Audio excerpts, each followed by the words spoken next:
And then also the Squirrel on the Train is coming. So, how many of you have read The Purloined Poodle? Quite a few of you. Wow, cool. Good job. For all the rest of you, catch up. I'm trying. It is the Purloined Poodle is told from Oberon's point of view. It's a mystery, and the Purloined Poodle does take place after Staked. And I had a great time writing that, such a great time that I wanted to write another one.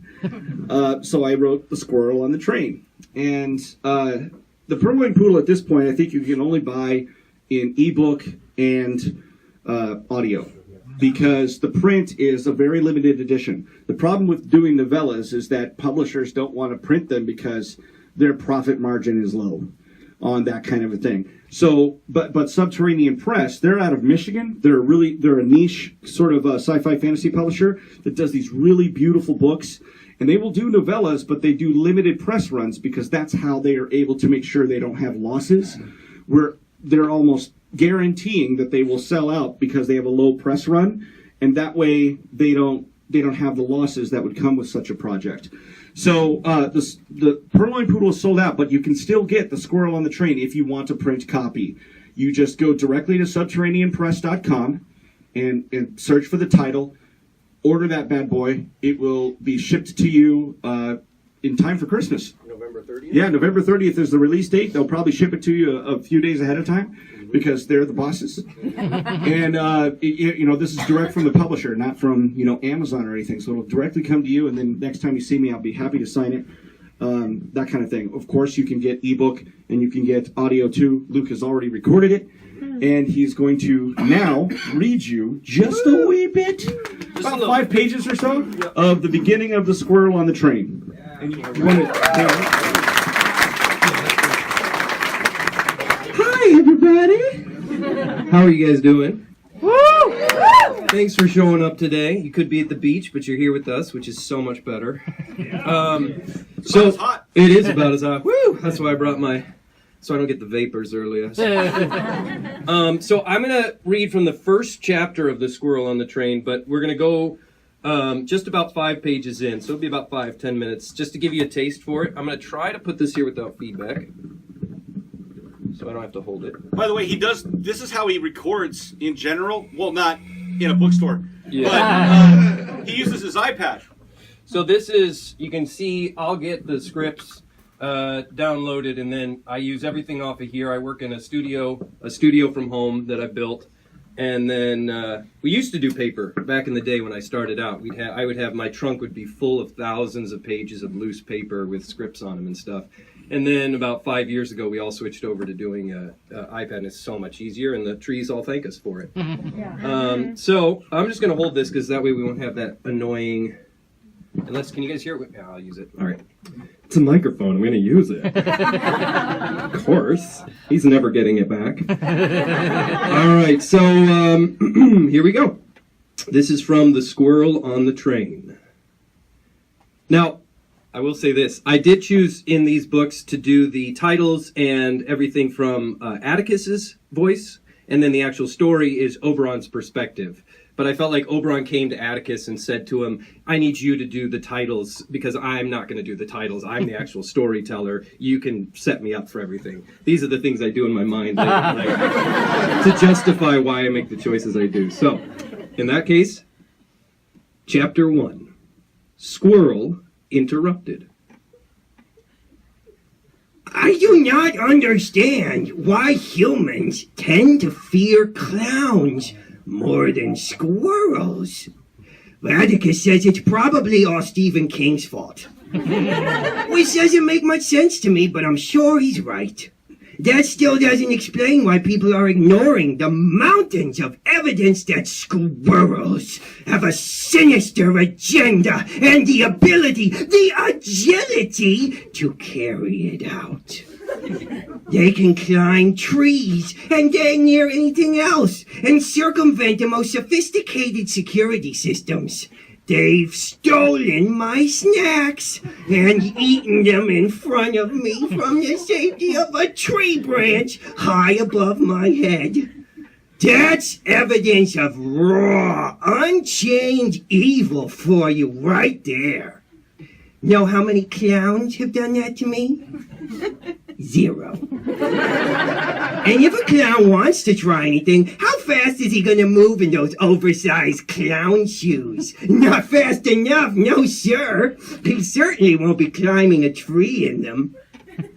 Whenever I try to convince Atticus that squirrels are most definitely involved in a shadowy plot to kill us all, he dismisses it and says, I should have named you Mulder. because apparently I've crossed a line somewhere that makes me an unhinged conspiracy theorist. But Orla believes me, and Starbuck too. Starbuck is starting to learn some words, and so far he has divided the world into, yes, food, and no, squirrel. Demonstrating that he's got a fine head on his shoulders, even if his ears are sort of bat-like, and his face is all smooshed in without a proper snout, like all Boston Terriers. Boston Terriers. I bring up the looming squirrel peril because of what happened on the train to Portland. Atticus and I had met Starbuck in that city and adopted him after his human died, but we both wanted to go back and show Orla around. There were parks laid out all over it, and some of them were bound to have rabbits hiding in them.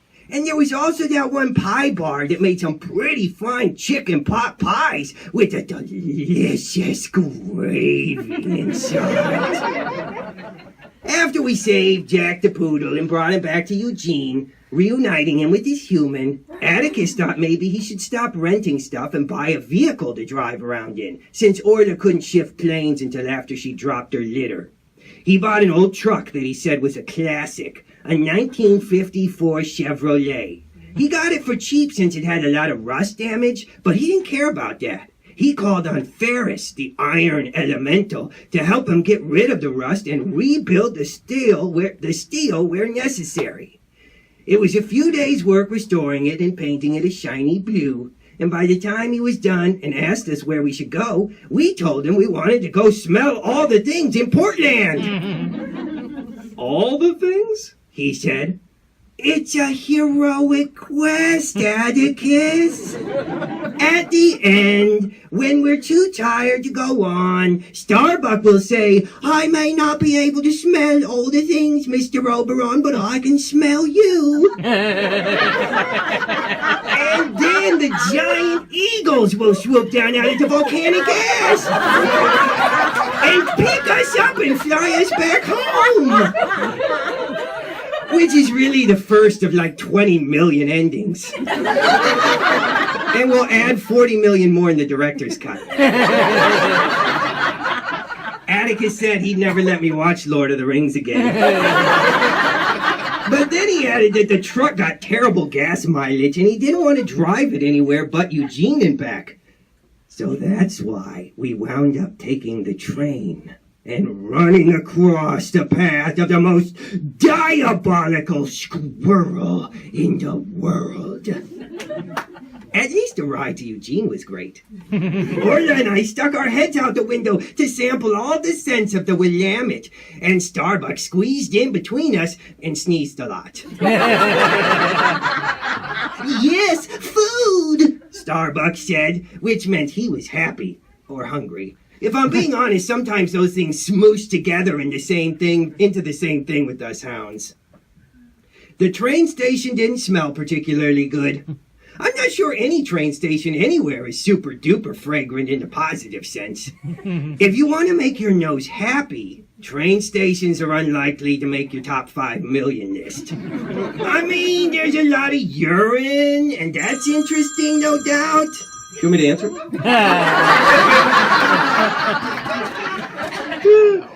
Don't get me started on fire hydrants. But it's not what you seek out if you're in search of something pleasant. It should smell like food if it wants to impress me. But instead it smells like mothballs and cleaning products and this stuff Atticus says is an unholy body spray marketed to teenage boys. Atticus bought 2 business class tickets for himself and planned to smuggle us on the train since hounds of our size just aren't allowed. The train bosses said you have to be Chihuahua class and fit under the seat to travel with your humans. But luckily, Atticus didn't much care for that rule. He cast camouflage on us and told us to be quiet while boarding, and we all agreed just before we saw a squirrel on top of the train car and promptly forgot our promise. We got to woofing, and that squirrel chittered once and looked around for us, his tail swishing while the rest of him stood still.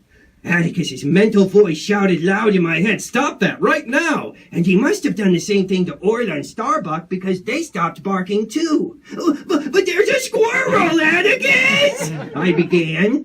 "No squirrel!" Starbuck added. And Orla started to say something too, but Atticus didn't let us get any further. The squirrel isn't hurting anything, but your barking is hurting our chances of getting on this train without any trouble. He was looking around like all the other humans in the station, pretending he didn't know where the barking came from. Forget about the squirrel. When Atticus gets like that, his voice all commanding and tense, the thing to do is back up and be patient with your explanation. It works better than pulling forward because then he just gets angrier and won't listen. Okay.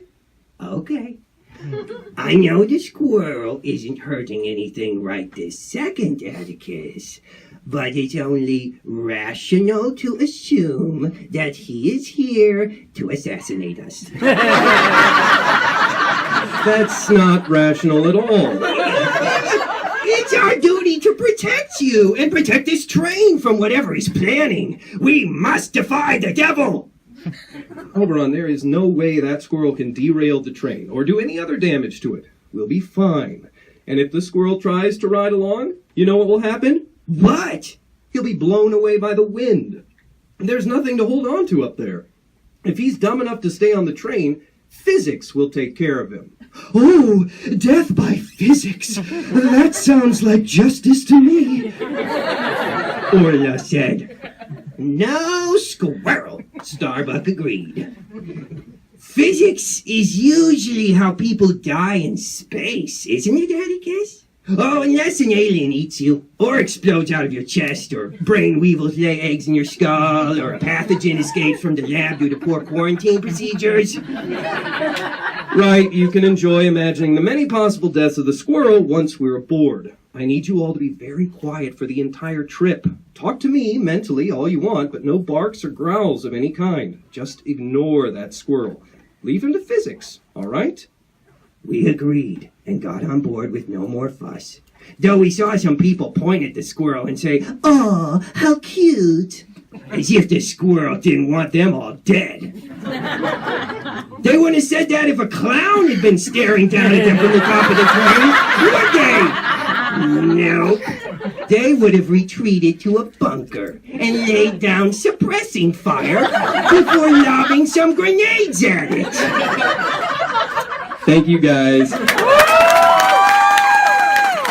Hi, this is Rachel's Page Turners. I hope you enjoyed the video.